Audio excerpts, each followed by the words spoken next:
Good morning. So we'll continue what we have started yesterday on liberalism. So liberalism as a political ideology or as an ideology developed in the industrialist society, and it has influence of the Enlightenment and the political revolutions of the 17th and 19th century. Sometimes it is identified with the ideology of the middle class or the capitalists. Of course, this is some kind of criticism, but also it has a larger impact on the society, not only in the European countries but also in other parts of the world. And what we have today as a democracy, as an economic system or process, you have the liberal principles and the values being incorporated and that is being influenced. So in that context, liberalism is also important. So we have started a discussion on the certain features of liberalism. One was the individualism, and the second was the liberty. So these are the core values or principles of liberalism. Let's come to the other aspects, characteristics, features of the liberalism, which is the third one, is the equality. Human being for a long time never thought that they are equal, but liberalism believes that human beings are equal. They should have equal rights and equal entitlements. That is what the society or the state gives. It should be equal for everyone. So there should not be equality. There should not be inequalities. So when you talk about equality, it means that you have equal rights as far as the law is concerned. So equality before the law. No one is above the law. You have to go by the law. So there should not be any discrimination also. That the law ensure that kind of a situation. Just give you an example. Say that the voting age is 18, so it will be for everyone, irrespective of the age, irrespective of the community or gender. So this is one example. Other thing is that when you talk about political equality, so you have a one vote, one value. So you have a right to vote. There's no discrimination in that context. So this kind of things, liberalism, believes in that, and it has been practiced also. You have equality of opportunity in terms of public employment. These are guaranteed in the Indian Constitution and in also other aspects. So they also recognize what is called the merit and work, and that principle also they also believe. But they don't support what is called the social equality. So it's a moral, political, and civil liberty. But in the economic aspect, you have this issue, and that's also one criticism from the socialist perspective. Second is the reason. One thing about the liberalism is that they said that the world has a rational structure. When you talk about rational, it means the reason. You have a certain kind of sense of what is good, what is right, and they believe in that. And the human beings or individuals have that capacity to decide what is good, what is bad for themselves. So therefore, they should be left to themselves only to decide. So unnecessary intervention or the restrictions should not be there from the state and society. So that's one principle. And the differences among the individuals can be resolved through debate and discussion rather than bloodshed and war. That also one important aspect of the liberalism. Next is the toleration. They believe in what we call is the pluralism. Pluralism is not only in the political sense but in cultural, moral, and the other spheres. So they will accept that the what is called the rival values and the principles. And in other words, there should be some kind of a consensus when you talk about liberty, when you talk about equality. That should not lead to the discrimination or interference in others' views. So you have an acceptance of the differences, and differences can be resolved through discussion, and there should be some kind of a consensus. So that's the meaning of toleration. Other thing, important feature of the liberalism is the consent. For a long time, the kings and the monarchs, they rule by whatever they think it is right. But liberalism believes that whatever the government does, state does, it should be based on the consent of the people, and within the among the individuals, it's also based on consent, whatever social or economic relationship, and they favor what is called the representative democracy.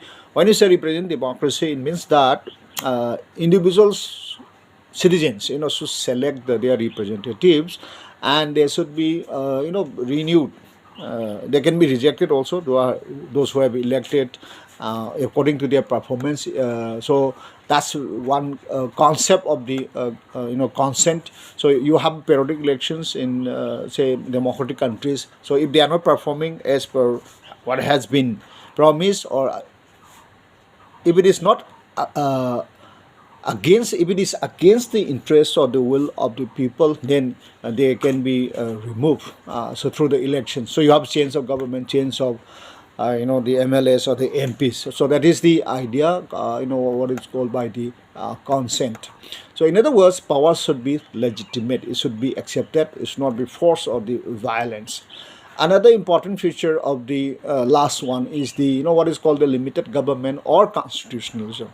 Please remember, for a long time we have the in human history you have the monarchical system. So whatever the king wanted to do, there were the laws, and they also become what is called the judiciary kind of responsibility. Also, they make the law, they also implement it, and they become also the judge. So what this liberalism says, that government is necessary, okay, that is fine. So you require the stability. So in order to have that, they also aware of the what is called the dangers of the unlimited power, the tyranny or the authoritarian system. So they said, whatever the law, whatever the power exercised by the government, it should be limited. How it will be limited? Through a codified law or through a written constitution. So most of the democratic countries, you have the written constitution which defines the powers and functions, and also the relationship between the governments, and also the relationship between the individuals, and also the relationship between the individual, society, and the government. In other words, the power has been limited, and these are the important features or the contributions of the liberalism, which has been put into practice in many countries. So some of the thinkers, of liberalism. It evolved for a long time, for many centuries. So you have John Locke, Adam Smith, then Jeremy Bentham. These are English political philosophers. You also have other political philosophers like Herbert Spencer, J.S. Mill, T.S. Green, Harold Lasky, Milton Friedman, Robert Nozick. So some of the important, the liberal political philosophers who propagated, who advocated this ideas of the liberalism. And please remember, these are put into practice in different countries at different point of time. Now let's come to some other concepts of the liberalism, which may be important for for sort of kind of a thing and very concept. One is called the classical liberalism or negative liberalism. It has a simple concept, meaning liberalism regards state is important, but sometimes they say it is necessary evil. It is important, but it kind of evil. In other words, negative liberalism says that states should not interfere, in the economic activities or in other activities of the individual. In other words, there should be least minimum intervention by the state to the activities of the individuals. In other words, say for law and order, stability, security, okay. In these areas, state can perform the duties, but in economic and other activities, individuals should be left free as far as possible. So that is the concept of negative liberalism, and there should be commitment to the individual freedom and liberties. Another concept, you can go through detail, but I just explaining in brief. Another concept is what is called the modern liberalism or positive liberalism. Here, it is in relation to the role of the state. Here they said no. States should interfere. States should play a positive role in the society, and because of that, you develop the concept of what you call is the welfare state.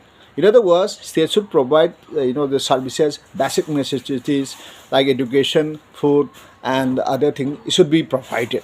So states should be not only for the maintenance of security, law and order, but to provide the welfare activities and services, especially the weaker or disadvantaged groups.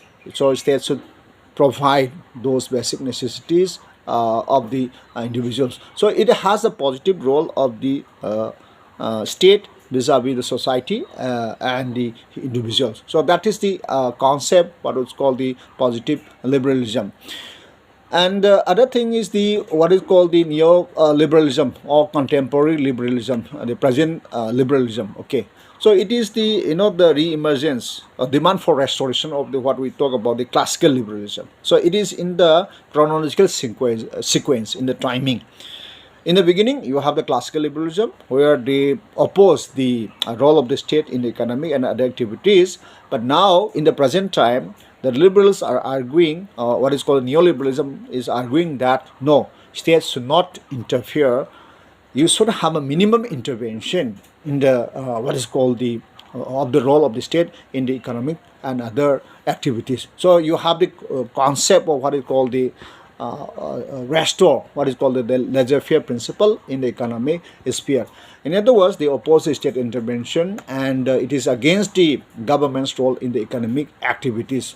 So they are arguing that the role of the state should be, rolling back. That is, the state's activities, state's interference in the economic activities should be withdrawn. So that is the word idea, and they said that there should be full autonomy and freedom to the individual as far as the economic activities are concerned. So you have the what is called the market economy coming into picture, where the market should determine your production, demand, supply, and state only can regulate to some extent, but they should not interfere in the production of the of the goods and the services. So that's why, as I said, this is the present time of neoliberalism, and therefore state is withdrawing from the responsibilities, which was important. Just to give you an example, for instance, education. If we look at the education, the state is withdrawing in one sense because private education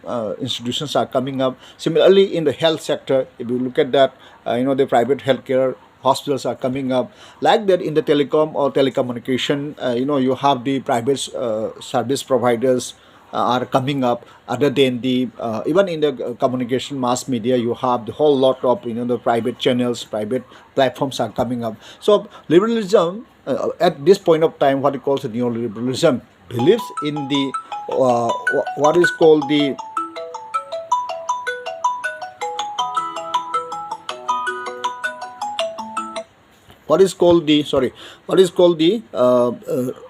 private enterprises, non-intervention, or dominant role of the private activities in the economic and other fields are being justified by the neoliberalism. So that's why I said it is important to understand liberalism, because of the impact it has in the present contemporary world. And I said it's a dominant form of ideology after the collapse or decline of the communism in USSR and the Eastern European countries. So therefore, you have to understand, because it has the impact on our present political social life, not only in India but also in other parts of the world.